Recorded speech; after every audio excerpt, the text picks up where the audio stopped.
Eh bien, bonjour et bienvenue sur l'espace dédié au site mécaniqueuniverselle.net, le site qui vise à éclairer le chemin de l'humanité, à démontrer que l'humanité dans sa totalité, dans sa globalité, l'ensemble humain évolue progressivement vers son ultime perfection,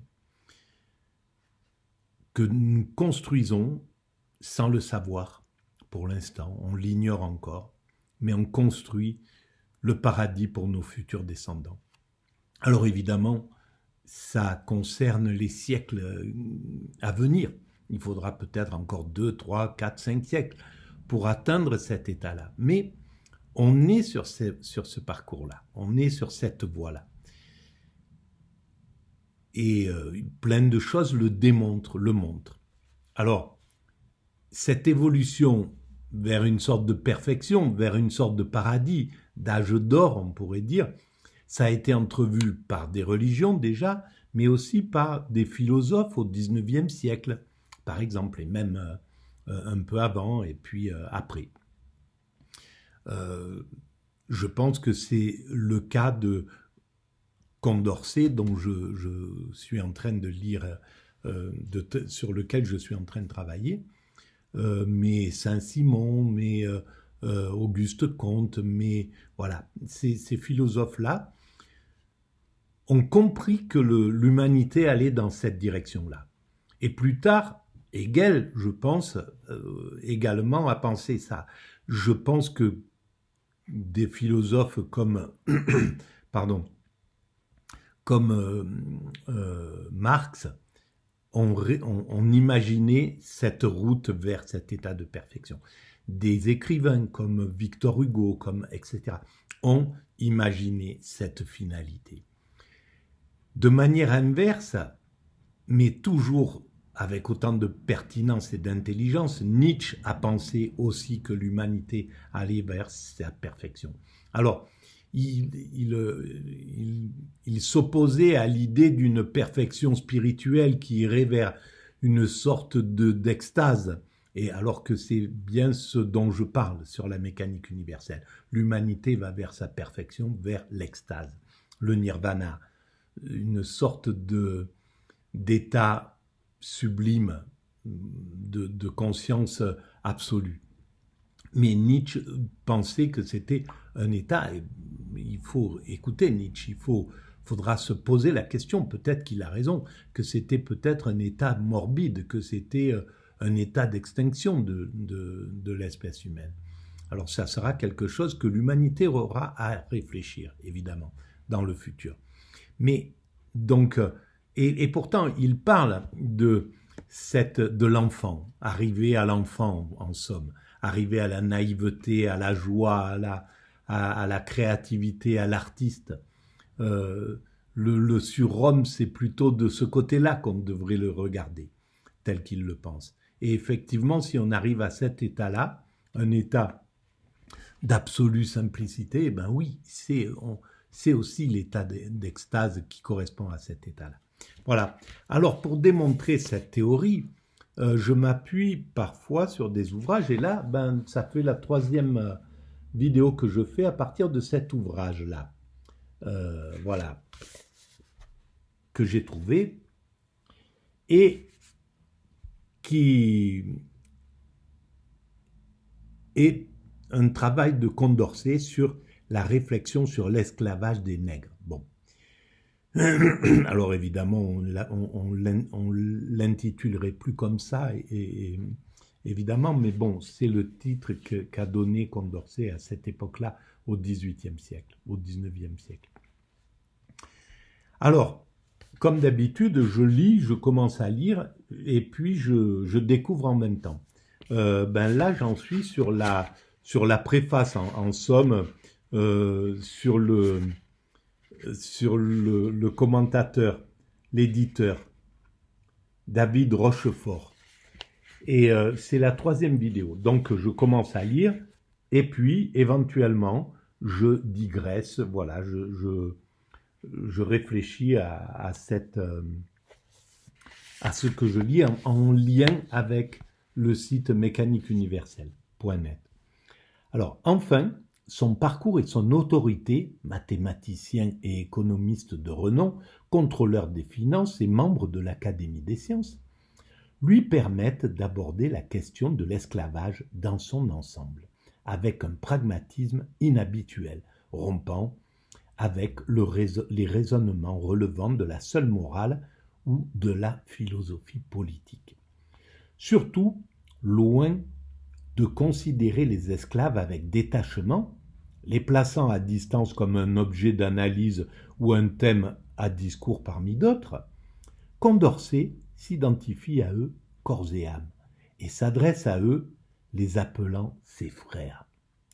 Chez lui, pas de condescendance, ni d'effet de style gratuit.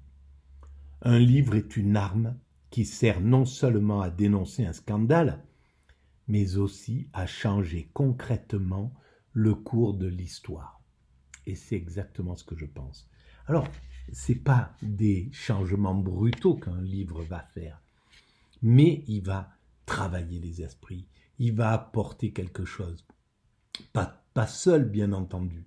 Par exemple, à l'époque où écrit justement Condorcet, il y a Voltaire, il y a Jean-Jacques Rousseau, il y a tout un tas d'esprits qui commencent à poindre et qui réclament de la liberté, réclament de l'égalité, réclament de la bienveillance au roi de l'époque, réclament un changement, réclament une évolution de bonheur pour le peuple. Et tous ces travaux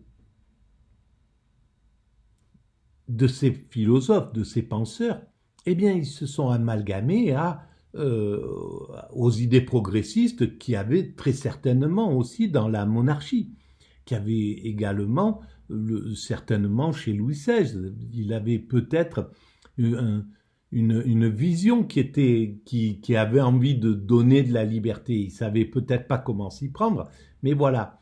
Et puis il y avait la bourgeoisie qui prenait du pouvoir à cette époque-là et qui réclamait aussi de la liberté. Donc l'ensemble de ce travail va faire que on va contester des choses qui sont inadmissibles, qui deviennent inadmissibles. Ben, l'esclavage, évidemment, c'en est un. Il faudra du temps pour sortir de cet état d'esclavage. Mais c'est tout ce travail des philosophes qui a contribué. Alors, chez lui, pas de condescendance ni d'effet de style gratuit. Un livre est une arme qui sert non seulement à dénoncer un scandale, mais aussi à changer concrètement le cours de l'histoire. Je le redis. Les réflexions proposent ainsi les réflexions sur l'esclavage des nègres proposent ainsi un argumentaire implacable contre l'esclavage et la traite négrière.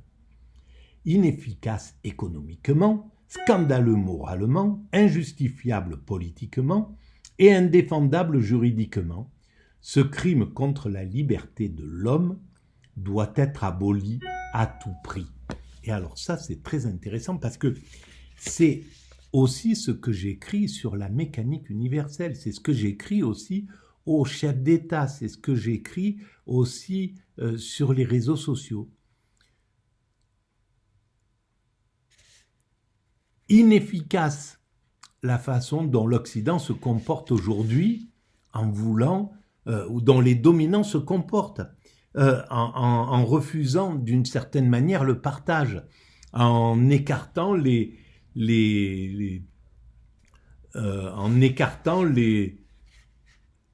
la richesse entre riches et pauvres. Eh bien, tout ça, c'est préjudiciable, non seulement aux pauvres, bien entendu, le fait de laisser des êtres humains dans le dénuement, mais c'est préjudiciable pour les riches. C'est un problème majeur pour les riches. Là, il y a eu quelques jours, il y a eu un crime qui s'est produit aux États-Unis contre le patron milliardaire d'une entreprise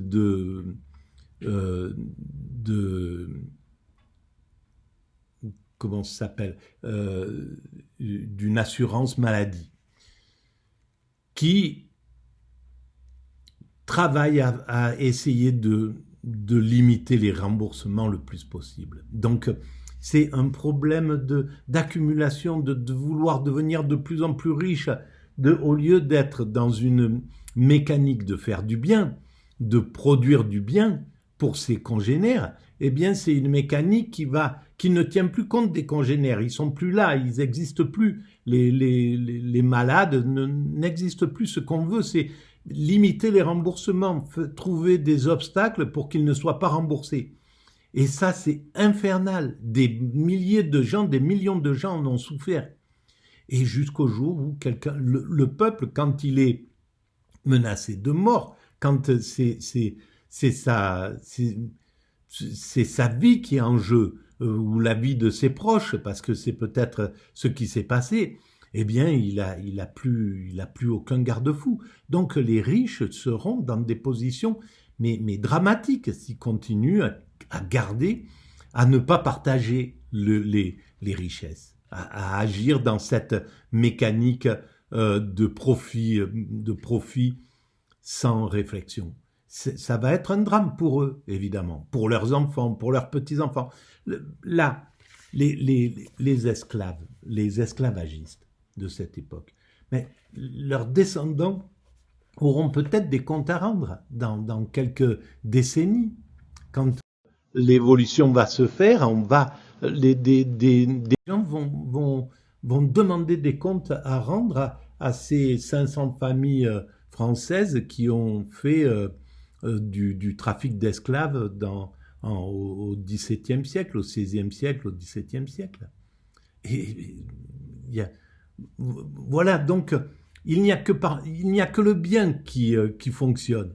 Si on veut être en paix, si on veut pérenniser la paix pour ses propres descendants, pour ses enfants, c'est de bien se comporter. C'est valable pour soi, pour bien mourir d'abord, pour mourir en paix. C'est valable pour son état d'âme, pour se sentir bien dans l'existence. Donc, c'est complètement inefficace d'avancer vers de préférer le négatif. Donc, et non seulement c'est inefficace, c'est scandaleux moralement, c'est injustifiable politiquement et indéfendable juridiquement. Ce crime contre l'humanité, contre la liberté de l'homme doit être aboli à tout prix. Mais Condorcet ne se contente pas d'une attaque de principe. Ses réflexions font également programme. Les enjeux financiers sont de fait considérables à l'époque. La balance commerciale de la France n'étant excédentaire que grâce à l'apport des colonies.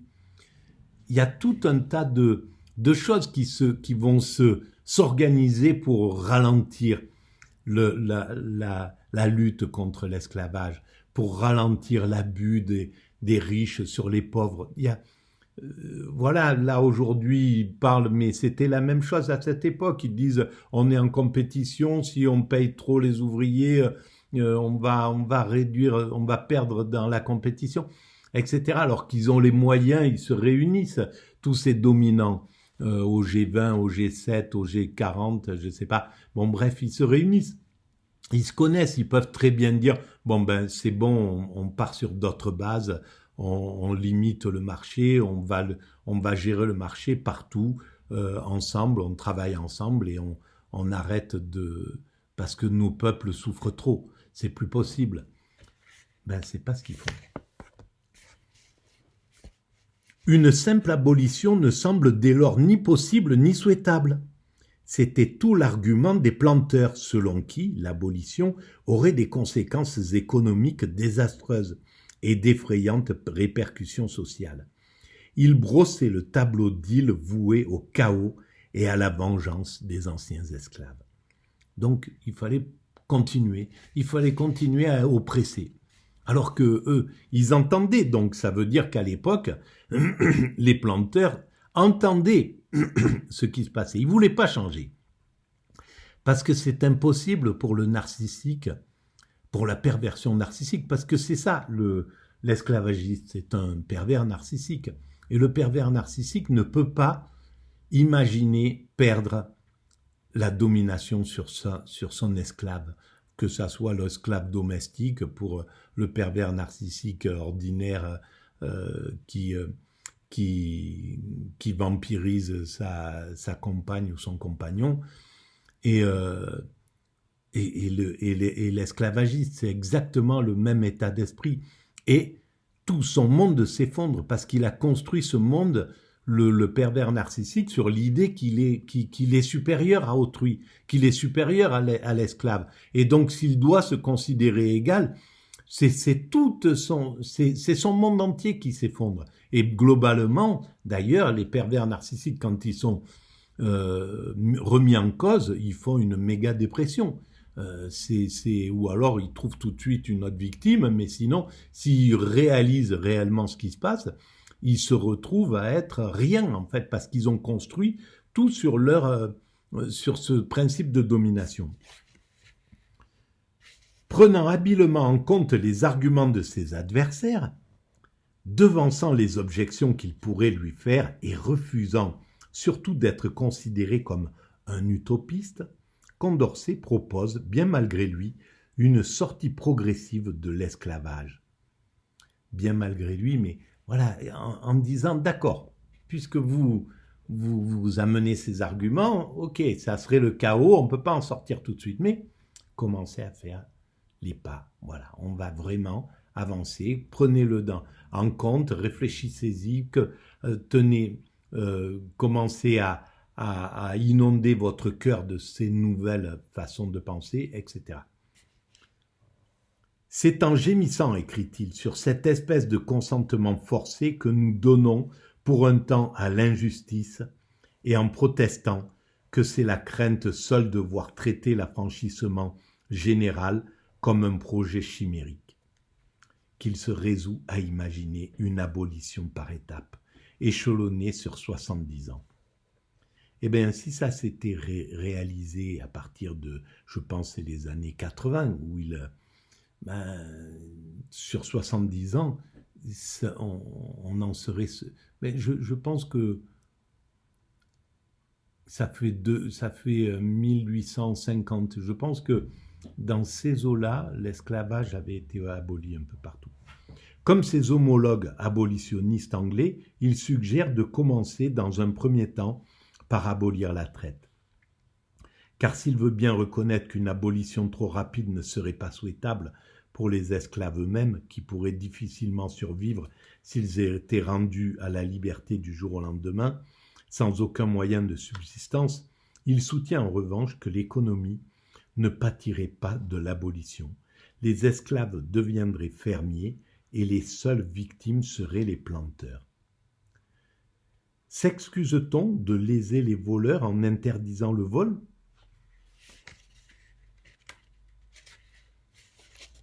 Voilà, on va arrêter là pour cette vidéo. C'est un autre chapitre qui se profile. Voilà, donc, comme d'habitude, vous savez que vous pouvez soutenir cette idée, si vous pensez que c'est important de s'interroger sur l'évolution de l'humanité, si maintenant il y a la place pour cette nouvelle réflexion téléologique des fins dernières de l'humanité, vous pouvez mettre des pouces, vous abonner, envoyer le lien à vos amis, établir de liens avec d'autres sites. Vous pouvez soutenir la mécanique si vous avez les compétences pour en éclairer la portée. Vous pouvez aller visiter, laisser des commentaires, aller visiter le site mécaniqueuniverselle.net qui explique tout cela de façon plus agréable, puisque c'est par écrit, sans doute, et moins bafouillante. Voilà. Même s'il y a des redondances. Et vous pouvez, maintenant, il y a un petit espace aussi pour faire, il y a un appel aux dons pour pouvoir justement développer la mécanique universelle, pour faire appel à un webmaster, pour je me souviens plus comment ça s'appelle, mais il y a un terme pour faire monter le site dans Google. Voilà. Bon, ben, tout ça aurait un coût. Il y a d'autres projets également. Il y a toujours le lien sous les vidéos. Je vous remercie et je vous dis à très bientôt et merci de votre écoute. Et ben, je me remets en piste après quelques semaines un peu sombres et obscures. Le soleil est revenu.